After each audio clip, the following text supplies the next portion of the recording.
हमारी कंट्री में जब किसी का इंटरव्यू होता है तो क्या रिएक्शन होता है? इंटरव्यू इंटरव्यू भाई इतनी टेंशन किस बात की है भाई? इंटरव्यू ही है। एक आदमी होगा जो सामने बैठा होगा, आपसे सवाल पूछेगा, आपको उस सवाल का जवाब देना है। हाँ, प्रॉब्लम तो तब होगी जब आप उसे झूठ बोलोगे, प्रॉब्लम तब होगी जब सारा कुछ आर्टिफिशियल होगा, और प्रॉब्लम तब होगी जब सारी की सारी नकली तैयारी होगी जो आप असल में नहीं हो ऐसे। और हाँ, उसके बाद भी लकीली अगर आप सेलेक्ट हो जाते हो तो प्रॉब्लम का विषय ये है, रिजेक्ट हो जाते हो काय का विषय, झूठ थे, झूठे रह गए, वहाँ से निकाला गया, चलो कम से कम उस इंसान को अपना चेहरा तो नहीं दिखाना। तो ये तो सही बात है। इसमें टेंशन किस बात की? सिलेक्शन होने पे प्रॉब्लम शुरू हो जाती है कि अगर आप सच में वैसे नहीं हो और आप सेलेक्ट हो गए। इंटरव्यू एक ऐसा टाइम है जिसमें आपको सच बोलना और सच्चा रहना बड़ा ज़रूरी होता है, क्योंकि शायद उस समय तो आप सेलेक्ट हो जाओ, लेकिन ट्रायल तो आपका ज़िंदगी भर रहेगा, उससे कहाँ भागोगे आप? कुछ चीज़ें लाइक मैं मानता हूँ, जैसे सबसे पहली चीज़ जो हम अभी स्क्रीन के ऊपर देख रहे हैं, जो पॉइंट आपके सामने आ गया है, प्रेपरेशन। मैंने बहुत जगह पे यूट्यूब की वीडियोस देखी, आर्टिकल्स पढ़े, लाइक अपने टाइम की बात कर रहा हूँ मैं, जब हम भी सर्च करते थे अबाउट इंटरव्यूज़ एंड ऑल, तो बहुत सारे टॉपिक्स हैं जो मैंने देखे, लेकिन उसमें इतना डेप्थ में कंटेंट लिखा है कि यार सामने वाला क्या पढ़ेगा, वो पागल हो जाएगा पढ़ के, यार उसको समझ में नहीं आएगा। वैसे ये सब लिखा गया है, द थिंग इज दैट, उसको शॉर्ट में एक्सप्लेन करो यार, व्हाट इज इंटरव्यू, और इंटरव्यूअर चाहता क्या है बेसिकली। तो दोस्तों, इंटरव्यूअर क्या चाहता है, let me tell you. Interview सिर्फ इतना चाहता है कि आप उसे ये बता दो कि आप उसकी कंपनी की तरक्की में आपका क्या हिस्सा होगा, कितना आप उसमें रोल अदा कर सकते हो। सिंपल। कपड़े कौन से पहनने हैं, खड़ना कैसे है, बैठना कैसे है, जाना कैसे है, आना कैसे है, बूट पॉलिश होने चाहिए नहीं, बाल कटे होने चाहिए, nail polish, nail paint, nail कटे होने चाहिए नहीं, लाइक बहुत सारी चीज़ें हैं। फॉर्मल इनफॉर्मल को लेकर हम इतना जखीड़ा खड़ा कर लेते हैं, एट ऑल हम भूल ही जाते हैं कंपनी में हम जा क्यों रहे थे। कंपनी में हम गए थे इसलिए ताकि हम कंपनी वालों को ये बता सके कि हमारे अंदर वो पोटेंशियल है जिस पोटेंशियल को आप सर्च कर रहे हो।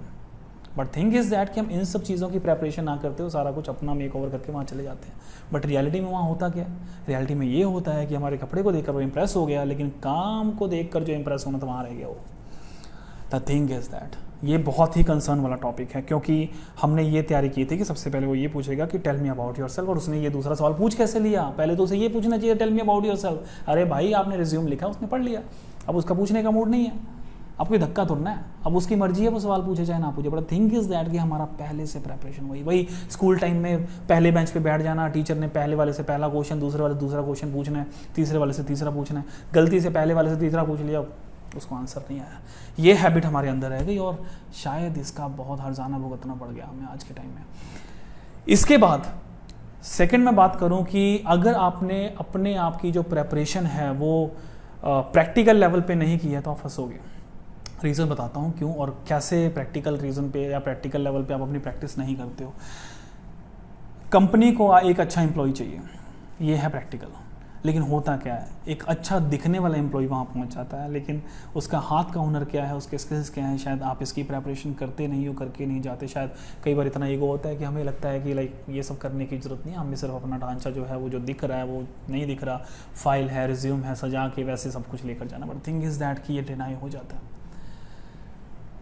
पिछले 6 सालों से कंटिन्यूसली मैं एचआर में हूँ और कई एचआर्स के साथ मेरी गुफ्तगू होती है और हम ये सब टॉपिक्स के ऊपर डिस्कशन करते हैं और शायद थोड़ा बहुत हम हंस भी लेते हैं।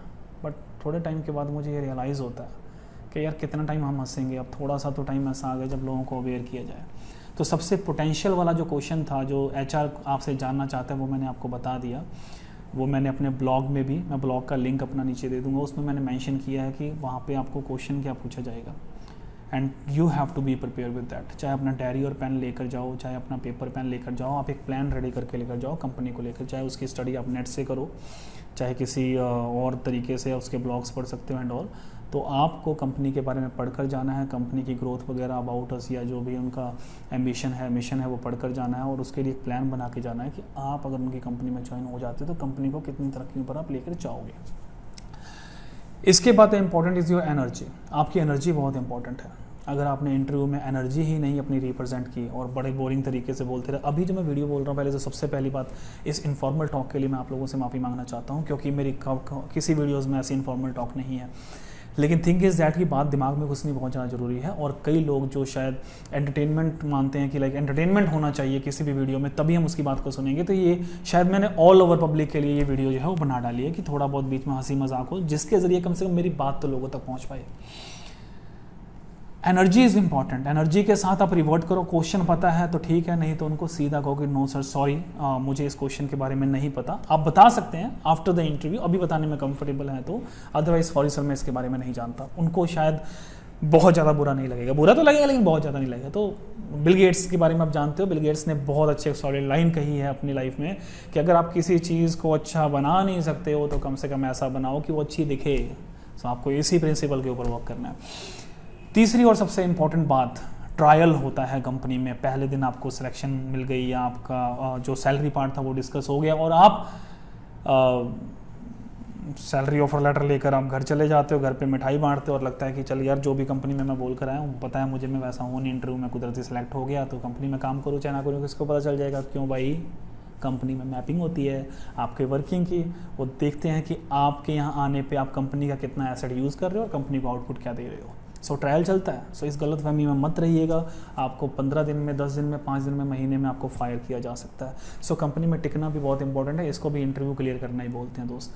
सो ये हमारे टॉपिक्स जो बोर्ड के ऊपर मैं यहाँ पे सामने आपको दिखा रहा हूँ, जो यह वाइट स्क्रीन है, जो ब्लैंक एरिया है, वहाँ पे आपको मैं दिखा रहा हूँ कि कौन कौन से पॉइंट है। Number 1 is how you are responsible for the company growth. Number 2, your energy matters. And number 3, your trial is on the daily basis.